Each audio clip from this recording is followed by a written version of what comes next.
ఇలానే నేను నెక్స్ట్ చేయబోయే హిట్ 4లో కూడా హిట్ 1 హిట్ 2 హిట్ 3 లాగా ఉండదు హిట్ 4. నేను ఆలోచించేది ఇప్పుడు చాలా డిఫరెంట్గా ఆలోచిస్తున్నా హిట్ 4ని. ఓకే, వై షుడ్ మనం ఎందుకు ఆ బౌండరీ పెట్టుకోవాలి? ఇప్పుడు క్రియేట్ చేసింది నేనే. అవును. ఇప్పుడు ఫస్ట్ పార్ట్ ఒకలాగా ఉంటుంది. First part is very suspicion based thriller. అది అంటే ఒక 9 మంది సస్పెక్ట్స్ 8 మంది సస్పెక్ట్స్ ఉంటే వాళ్ళు ఎవరు చేశారని ఎక్స్ట్రీమ్లీ ఇన్వెస్టిగేషన్ వెళ్తుందా. మీరు సెకండ్ పార్ట్కి వచ్చేటప్పుడు దాన్ని కొద్దిగా సీరియల్ కిల్లర్ వైబ్లోకి తీసుకెళ్ళాను నేను.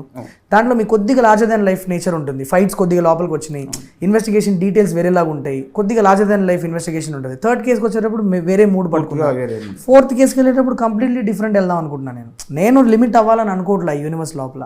ఓకే, అండ్ 1 2 3 4 అని చేస్తూ వెళ్తుంటే నాకు మోర్ అండ్ మోర్ పీపుల్ లోపలికి రావాలి. కానీ దీన్ని మనం ఏదో దాని మీద ఒక ట్యాగ్ వేసేసి దాన్ని ఇది ఇంతే రా ఇది ఇంతే ఉంటుంది అని చెప్పి దాన్ని మనం మూలను కూర్చోబెట్టద్దు అన్నది నా ఉద్దేశం. అంటే బ్రేక్ చేయాలన్న ఆలోచన చాలా గొప్ప సార్. అబ్సల్యూట్లీ. బట్ ఏంటంటే దాన్ని మ్యాచ్ చేయాలంటే చాలా కష్టం. అక్కడ మీరు సక్సెస్ అయ్యారు. అది